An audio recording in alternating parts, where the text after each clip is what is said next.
রাজ্যের আইনসভার মধ্যে আমরা সীমাবদ্ধ রাখতে চাইছি না। এই আওয়াজটা আমরা দেশের আইনসভার মধ্যে পাঠাতে চাইছি।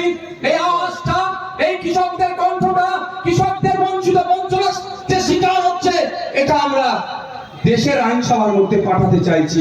তাই কৃষক বন্ধুরা, আপনারা যদি এগিয়ে আসেন, আপনাদের পরিবারের কথা ভেবে, আপনাদের ভবিষ্যতের কথা ভেবে, তাহলে আসুন আমাদের হাতকে শক্ত করুন।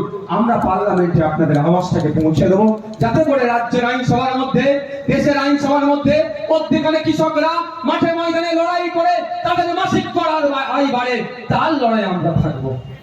এবার আপনাদের উপরে নির্ভর করছে।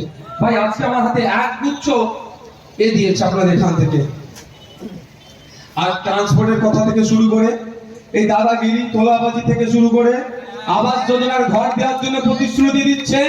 এখন আপনাদের বলি, এই কটা করে সব ম্যাক্সিমাম জেলে যাবে।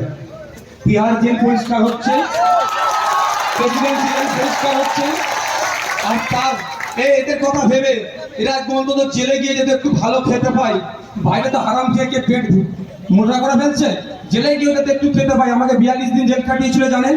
আমাকে যেই দিন পুলিশ কাস্টডি থেকে জেল কাস্টডি হচ্ছিল, আমার উকিল জজকে বলে ফেলেছিল যে আমার মক্কেল অর্থাৎ এমএলএ কে ডিভিশন 1 দেওয়া হোক, অর্থাৎ জেলে গেলেও ভিআইপি ট্রিটমেন্ট পাওয়া যায়, জেলে গেলেও ভিআইপি ট্রিটমেন্ট পাওয়া যায়। ওই দেখতে পাচ্ছেন না, কদিন ধরে পেপারে আসছিল, এই কচি পাঁঠার মাংস খেতে ইচ্ছা করেছিল পার্থবাবুকে, এটা ভিআইপি ট্রিটমেন্ট পাওয়া যায়। নেতা তো আমরা, আমাদের বিশাল ব্যাপার। তো আমার এক ভাবে বলে ফেলেছিল, তখন কিন্তু এজলাস থেকে আমাদের বিশ্বজিৎ দাও ছিল, আমি বলেছিলাম যে আমার ভিআইপি ট্রিটমেন্ট লাগবে না, কারণ একাধিক আছে। আমি দুটো কারণ আজকে বলছি, সময় স্বল্প। প্রথম কারণ হচ্ছে, চটে বসা লোক আমাকে ভোট দিয়ে আমাকে ভিআইপি বানালো। যেদিন কি আমার চটে বসা লোক ভিআইপি ট্রিটমেন্ট পাবে, তারপরে এই নেতা ভিআইপি ট্রিটমেন্ট নেবে। দ্বিতীয় কথা, আমার ভালোবাসার মানুষেরা যারা ভোট দিয়ে দেশ গঠন করছে, যারা ভোট দিয়ে মুখ্যমন্ত্রী তৈরি করছে, যারা ভোট দিয়ে প্রধানমন্ত্রী তৈরি করছে, যারা ভোট দিয়ে নেতা তৈরি করছে, তাদের সাথে কি আচরণ হয়, তারা জেলে গিয়ে কি খায়, সেটা আমাকে ধরতে হবে। তো ওইটা আমি গিয়ে প্র্যাকটিক্যাল অনেক কিছু দেখেছি।